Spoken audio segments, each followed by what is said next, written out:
नमस्कार मित्रांनो, आज आपण गावरान पद्धतीने झणझणीत असा हिरव्या मिरचीचा ठेचा करणार आहोत। मित्रांनो, आज आपण अस्सल गावरान पद्धतीने हिरव्या मिरचीचा ठेचा करणार आहोत। ते बी अगदी कमी साहित्यात, मोजक्याच साहित्यात आपण हा ठेचा तयार करणार आहोत। त्यासाठी आपल्याला लागणार आहे अशा पोपटी कलरच्या हिरव्या मिरच्या। बघा, अशा काळपट कलरच्या, जास्त हिरवट काळपट कलरच्या मिरच्या आपल्याला ठेच्यासाठी घ्यायच्या नाही, त्या खूप तिखट असतात। त्यासाठी आपण अशा पोपटी कलरच्या मिरच्या ठेच्यासाठी वापरायच्या आहेत। हे बघा, मी या मिरच्या स्वच्छ धुवून याला असे तोडून घेतलेले आहेत। तुम्ही कापून सुद्धा घेऊ शकता, याचे तुकडे करून घ्यायचे आहेत आपल्याला अशा प्रकारे। साधारणतः 100 ग्रॅम मिरच्या असतील। या प्रकारे मी सगळे तोडून घेणार आहे। आता मी अशा प्रकारे सगळ्या मिरच्या तोडून घेतलेल्या आहे, बघू शकता। आता दुसरे साहित्य बघूया आपण। त्याच्यासाठी आपल्याला लागणार आहे थोडासा, मी हे बघा, हे बघू शकता 25 ते 30 लसणाच्या पाकळ्या सोलून घेतलेल्या आहे। अर्धा चम्मच जिरे, 2 चम्मच रिफाइंड ऑइल, भाजण्यासाठी मिरच्या, अर्धा वाटी शेंगदाणे, साधारणतः 50 ग्रॅम, थोडंसं आलं आणि हिरवी कोथिंबीर, तसेच चवीपुरतं मीठ। चला तर आपण पटकन उशीर न करता ठेच्याला सुरुवात करूया। सर्वप्रथम आपल्याला एक तवा गॅसवर गरम करून घ्यायचा आहे।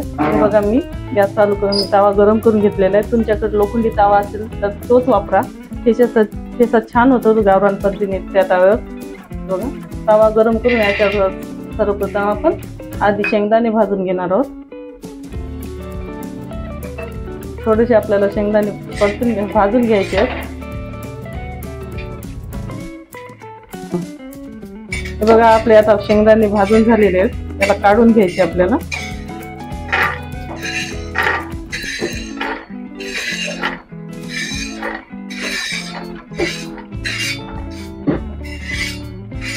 याच तव्यावर आता आपण हिरव्या मिरच्या सुद्धा भाजून घेणार आहोत। तर मिरची आधी 2 मिनिटात आपल्याला मिरची बिना तेलाचीच भाजायची आहे, त्यामुळे छान खरपूस होते आपली मिरची आणि चवीला पण ठेचा छान लागतो। बघा, मिरच्याचे तुकडे करून घ्यायचे, त्यामुळे आपल्या अंगावर भाजताना उडणार नाही। त्यासाठी आधीच आपल्याला मिरच्याचे तुकडे करून घ्यायचे आहेत। बघा, हाय फ्लेमवर आपल्याला आता हे छान खरपूस भाजून घ्यायचे आहेत, बघू शकता तुम्ही। मी याला आता 2 मिनिटे असेच चांगले भाजून घेणार आहे। भाजून घेतलेले असे थोडे पांढरट असे डाग पडलेले आहेत त्याच्यावर। या स्टेजला आपल्याला याच्यात थोडंसं तेल टाकायचं आहे, 1 चम्मच, आणि गॅसची फ्लेम लो करून घ्यायची आपल्याला। फ्रेंड्स, तुम्हाला माझे व्हिडिओ आवडत असतील तर माझ्या चॅनलला नक्की सबस्क्राईब करा, लाईक करा, शेअर करा, आणि असेच नवीन नवीन व्हिडिओ बघत राहा। बघा, छानपैकी आपल्याला मिरच्या भाजून घ्यायच्या आहे, त्यामुळे काय होणार आहे, आपल्या ठेचा असा जास्त तिखट होणार नाही मिरच्या चांगल्या भाजल्यामुळे। तुम्ही बघू शकता आपल्या मिरच्या छान आता भाजत आलेल्या आहेत, आणि याच्यातच आता आपल्याला लसूण टाकून भाजून घ्यायचं आहे। लसूण तुम्ही तुमच्या आवडीनुसार कमी जास्त टाकू शकता। बघा,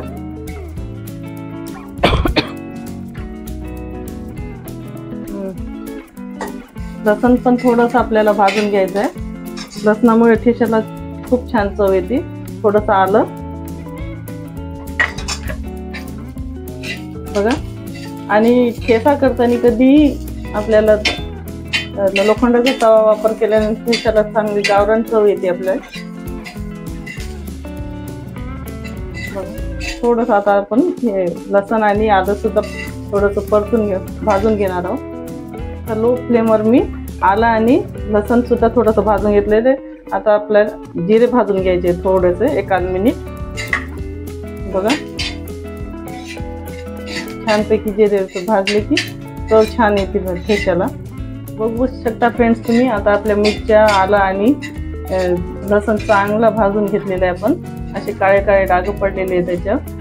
अशा प्रकारे हे खरपूस भाजून घ्यायचे आहे सगळं आपल्याला। आता आपण गॅस बंद करून हे काढून घेणार आहोत मिरच्या। बघू शकता तुम्ही, मी मिरच्या एका प्लेटमध्ये काढून घेतल्या आहे. ह्या थोड्याशा थंड होऊ द्यायच्या आहे, नाही तर आपल्या अंगावर उडतं. त्यामुळे त्याला थोडं 2 ते 3 मिनटं थंड करून घेणार आहोत. तोपर्यंत आपण खलबत्त्यामध्ये आपले शेंगदाणे वाटणार आहोत. तुम्ही बघू शकता फ्रेंड्स, मी खलबत्त्यामध्ये असं जाडसर असं शेंगदाण्याचं कूट वाटून घेतलेलं आहे. आपल्याला जाडसर ठेवायचं आहे. तुमच्याकडं ऑलरेडी आधी शेंगदाण्याचा कूट असेल तर तुम्ही तो पण टाकू शकता. आता हा सगळं कूट मी काढून घेणार आहे. आता याच खलबत्त्यात आपण भाजलेल्या मिरच्या, आलं, लसण, जिरं हे सगळं वाटून घेणार आहोत. बघा छानपैकी. याच्यातच आता थोडंसं आपल्याला चवीपुरतं मीठ पण टाकून घ्यायचं आहे आणि हे असं जाडसर अशा मिरच्या वाटून घ्यायच्या आहेत आपल्याला. बघा अशा प्रकारे.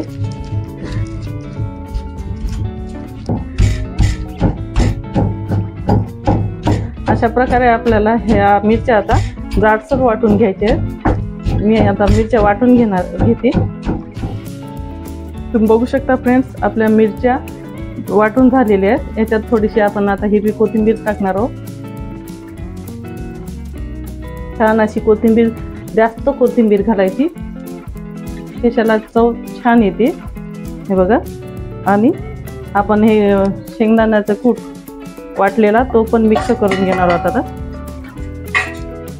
अशा प्रकारे याला मिक्स करून घ्यायचं आपल्याला खलबत्त्यातच. आता मी हे मिक्स करून घेते चांगल्या प्रकारे.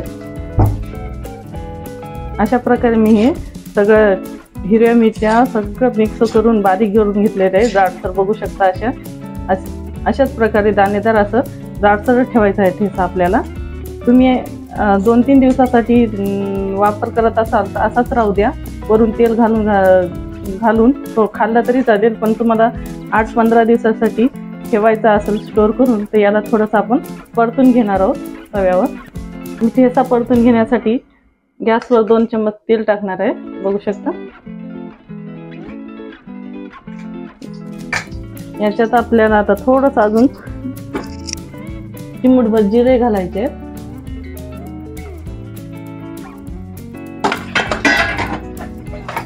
आणि तुम्हाला आवडत असेल तर कढीपत्त्याची थोडीशी पाने आवडत असेल तर घालू शकता, नाहीतर स्किप केलं तरी चालेल. आणि हा ठेचा आपण याच्यात लगेच परतून घेणार आहोत तेलावर.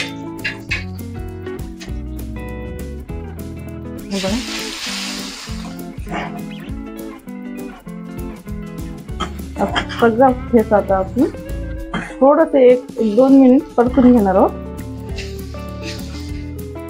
कलरसाठी आपल्याला थोडीशी चिमूटभर हळद टाकून घ्यायची आहे.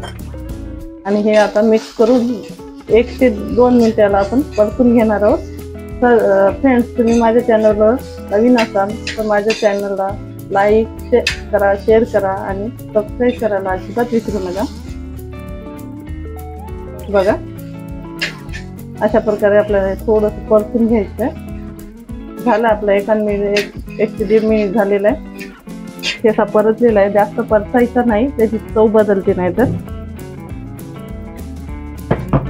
आता गॅस बंद करून मी याच्या प्लेटमध्ये काढून घेणार आहे या ठेच्याला. तुम्ही बघू शकता मित्रांनो, मी आपला ठेचा रेडी झालेला आहे. मी एका बाउलमध्ये तो काढून घेतलेला आहे. किती छान कलर आलेला आहे आणि अप्रतिम असा हा ठेचा लागतो. तोंडी लावायसाठी किंवा डब्यासाठी कुठे बी आपल्याला भाजी चव लागण्यासाठी असेल तर ठेचा हा एकदम चविष्ट असा लागतो. टेस्टी होता असा ठेचा या प्रकारे केला तर. आणि आपण याच्यात चांगल्या प्रकारे मिरच्या भाजल्या आणि मीठ थोडं जास्त टाकल्यामुळे ते जास्त दिवस स्टोअर करता येतो आपल्याला. हा आठवडाभर बाहेर आणि 15 दिवस फ्रीजमध्ये स्टोअर करून ठेवता येतो आपल्याला. तर तुम्हाला माझा व्हिडिओ आवडला असेल तर लाईक करा, शेअर करा आणि सबस्क्राईब करा. धन्यवाद.